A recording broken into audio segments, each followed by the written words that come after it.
hoje, irmãos, eu sinto de falar do Senhor sobre o orgulho. Vamos falar sobre esse assunto hoje. O orgulho é a essência da natureza carnal, da natureza pecaminosa.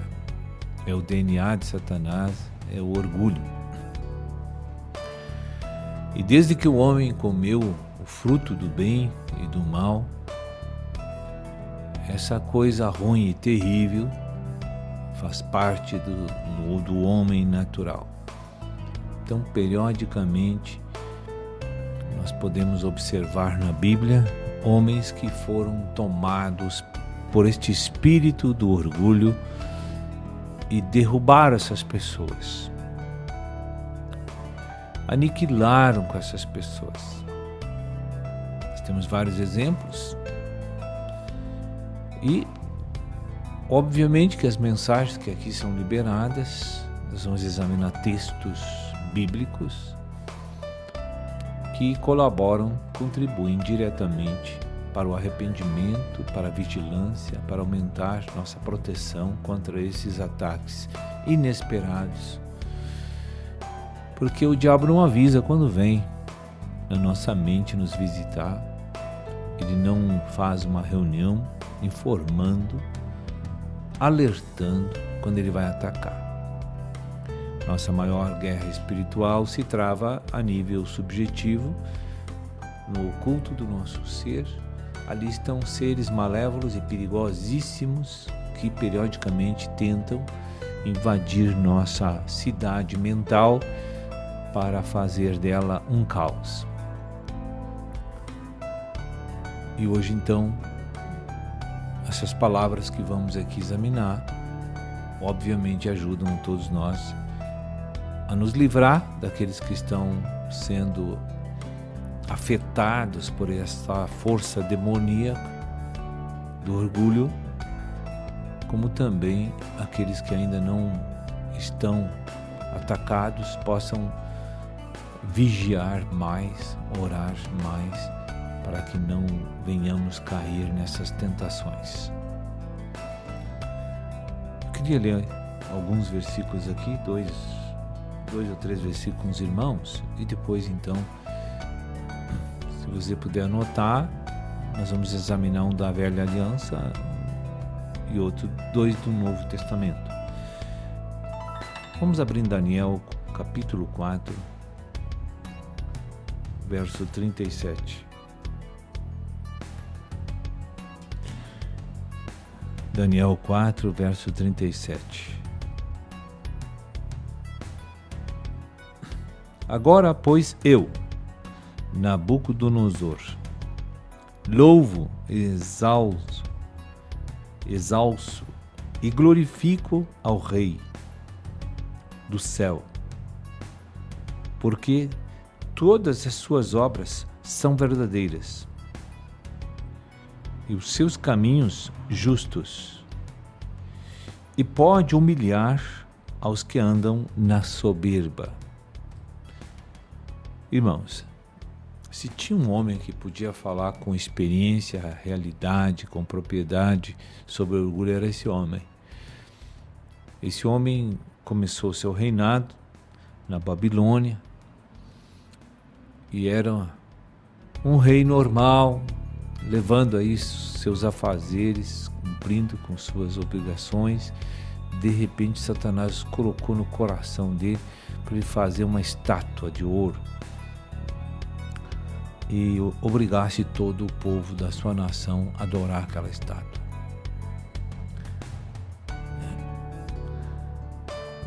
E ele teve grandes obras realizadas. Sempre é Satanás que incita o surgimento desta independência, do não reconhecimento que há um Deus que criou o céu e a terra e tudo que nela há. Esse espírito do orgulho, quando ataca um coração, uma mente de uma pessoa, sempre leva o homem a se autoexaltar, baseado nas suas obras maravilhosas e seus feitos maravilhosos durante a sua vida. E esse homem não vigiou, este homem não reconheceu, não soube dar glórias a Deus em tudo que estava fazendo de magnífico. E ocorreu uma correção divina muito forte sobre esse homem. Ficará 7 tempos pastando no campo com os animais. Pastar com os animais. Para aprender a se livrar desse espírito do orgulho. Isso é uma coisa muito séria. O que Deus teve que fazer com esse homem para restaurar o trono dele, para poder devolver o trono para ele poder continuar sendo um servo de Deus. Porque, se os irmãos lembram, no livro do profeta Jeremias, há uma citação do Espírito de Deus de que o rei da Babilônia era servo do Senhor. Então Deus usa quem Ele quer. Deus usa quem Ele quer. E Nabucodonosor fez grande trabalho para Deus, porque ele foi o agente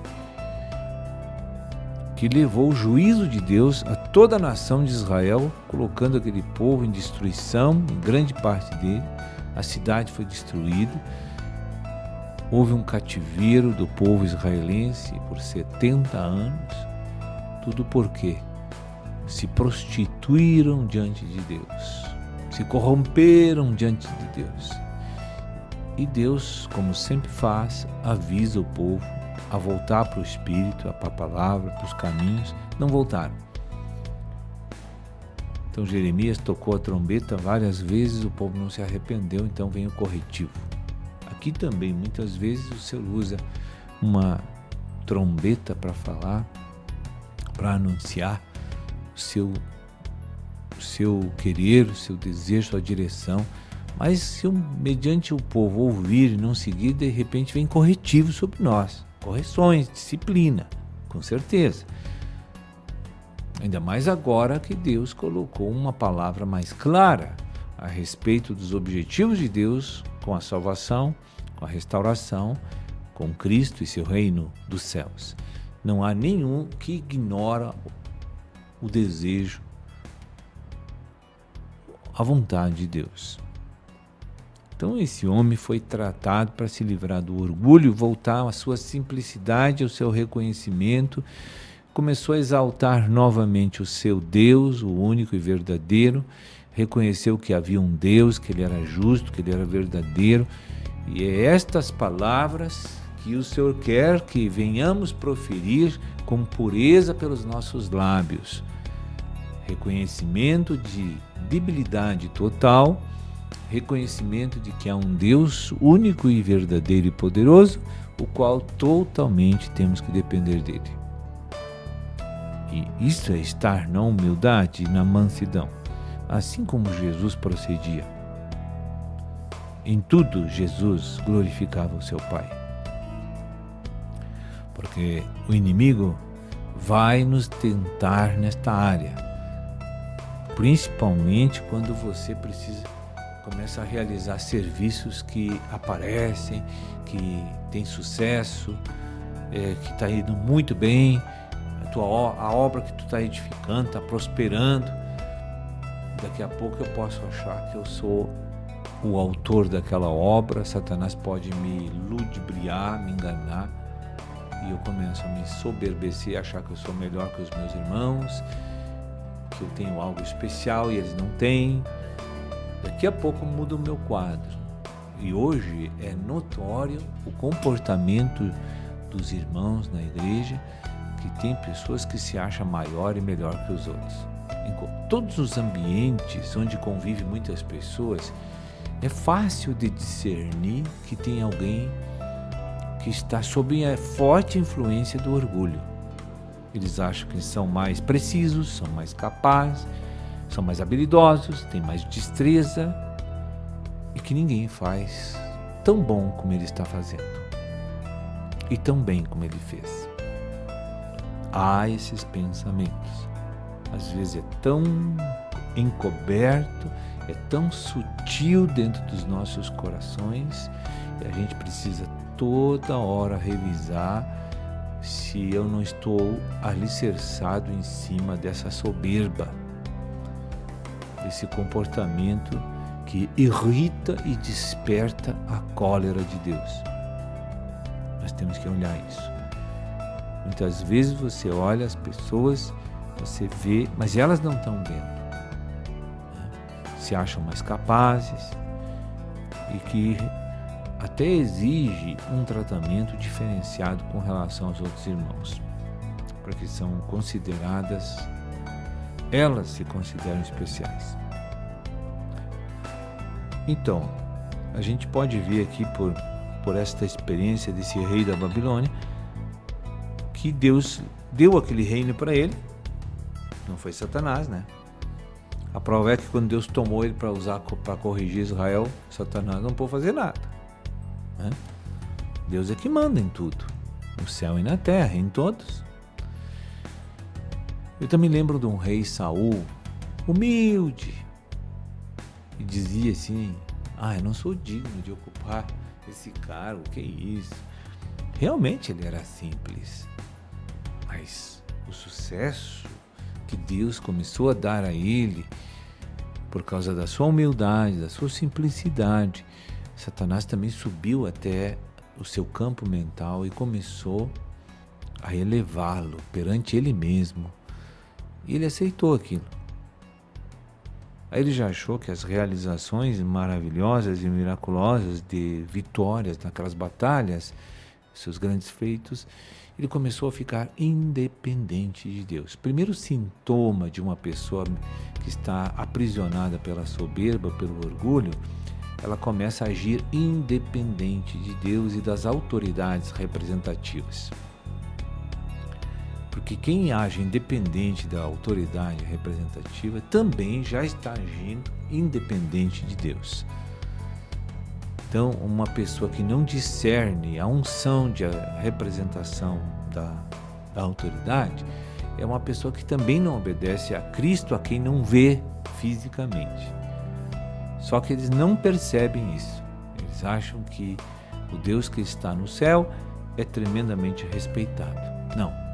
Se você não respeita quem vê, como é que vai respeitar quem não vê?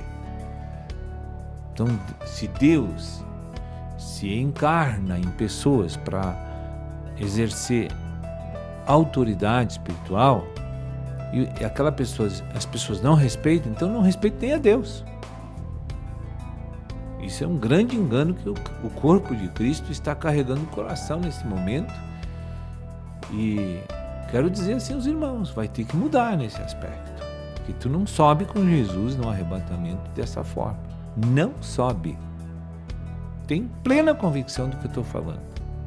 Porque o reino dos céus, ele é totalmente harmonizado pela submissão, pelo temor do Senhor. Ele funciona, ele se mobiliza, ele se realiza no campo prático e natural, quando há submissão. Portanto, muitas pessoas olham para dentro do matrimônio, que é uma instituição divina, que é uma espécie de um treinamento para as pessoas aprenderem a exercer autoridade e obedecer, porque o matrimônio é para esse objetivo.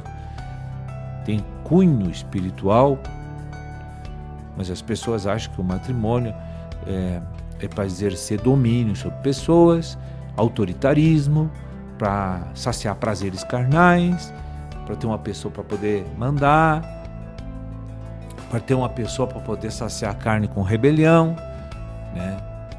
Então os lares estão todos esfacelados. Vocês não pensam que está bem, gente.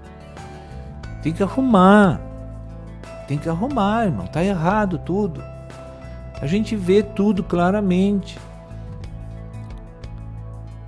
Hoje o casamento cristão é uma vergonha.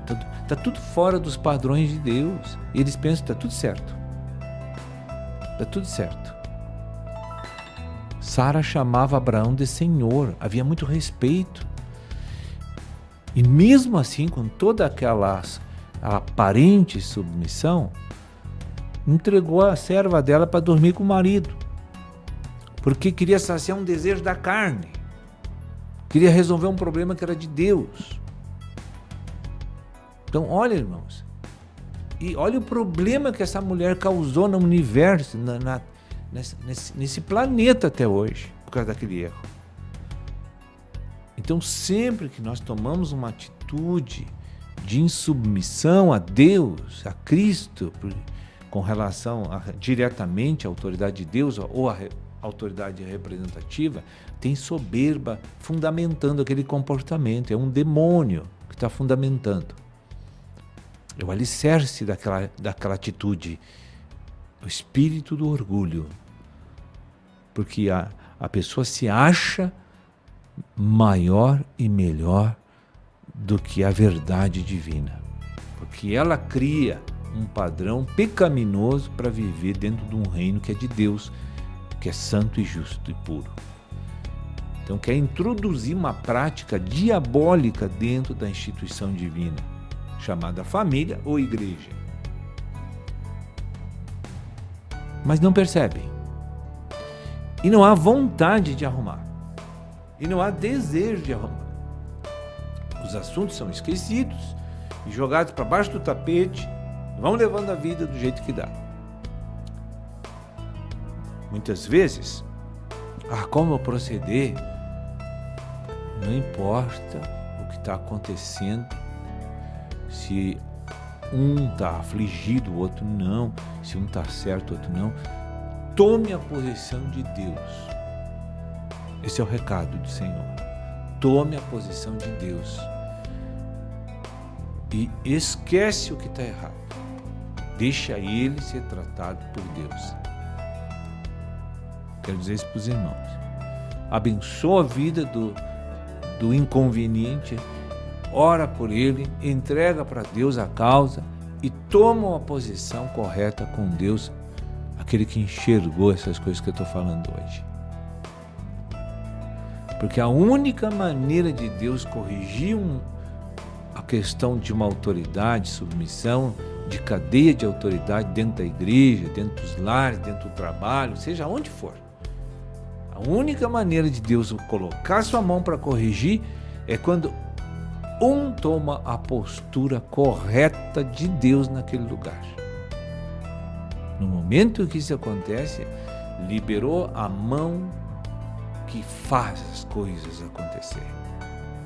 Porque Deus não vai deixar a expectativa de um justo ser malograda naqueles ambientes. Pode demorar, mas o Senhor vai fazer a obra de correção. Amém? Vamos ler aqui. Então, o rei Saul também foi rejeitado por Deus por causa disso aí, né? Ele não desobedeceu um outro rei, ele desobedeceu Cristo, na verdade, diretamente o pecado dele. O profeta ensinou as coisas para ele, mas ele se desviou daquilo que o profeta ensinou. O profeta era a trombeta, o falar de Deus. Toda a igreja tem um falar e é a trombeta de Deus. Todo mover tem uma trombeta. Então ouça ela, irmão. 1 Pedro 5,5.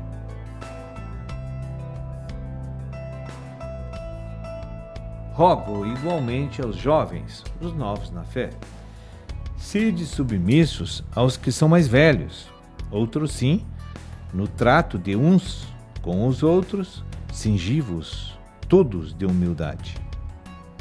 Todos de humildade. Porque Deus resiste aos soberbos, contudo, aos humildes concede a sua graça. Amém. Ainda tem Tiago, né? Humilhai-vos diante de Deus e Ele vos exaltará. Então, irmãos, Satanás está sempre pronto e trabalhando para nos tirar do caminho da vitória do reino. Mas Deus te colocou para você pegar o prêmio da soberana vocação. E não estamos falando aqui de regeneração, de evangelho da graça. Isso aí já está consolidado, é imutável. Estamos falando aqui se você quer abraçar o reino. Se você quer abraçar o reino, precisa restaurar a autoridade de Cristo neste pequeno órgão chamado coração. Você precisa deixar o Espírito, a nova vida, o Cristo reinar sobre o teu pensamento, sobre as tuas emoções.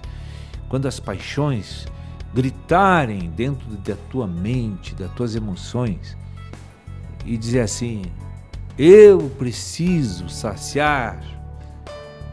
Te mexe, faz o que eu estou te mandando. Não faça, irmão. Não faça. Sofra. Com gemidos, com suspiros, com mais. Sofre, mas não atende este clamor pecaminoso da carne. Não atende. Deixa eles clamar, mas não deixa eles derrubarem a tua vida. Não deixe que este ser malévolo, chamado homem natural, constituído de tantos demônios, quebre tua relação com o Senhor nesta era da graça e você acabe perdendo este reino maravilhoso. Então você vai tomar atitudes, e a área mais afetada da nossa vida é a independência de Deus, é eu me achar melhor e maior que os outros, é a soberba da vida, que vem do demônio master da carne, chama-se ego, orgulho, né? Esse é o verdadeiro Golias de cada crente que está na restauração do Senhor. Meta uma pedra na testa dele. Não espere mais. Amém? O primeiro sintoma de uma pessoa que está aprisionada pela soberba, pelo orgulho, ela começa a agir independente de Deus e das autoridades representativas. Viver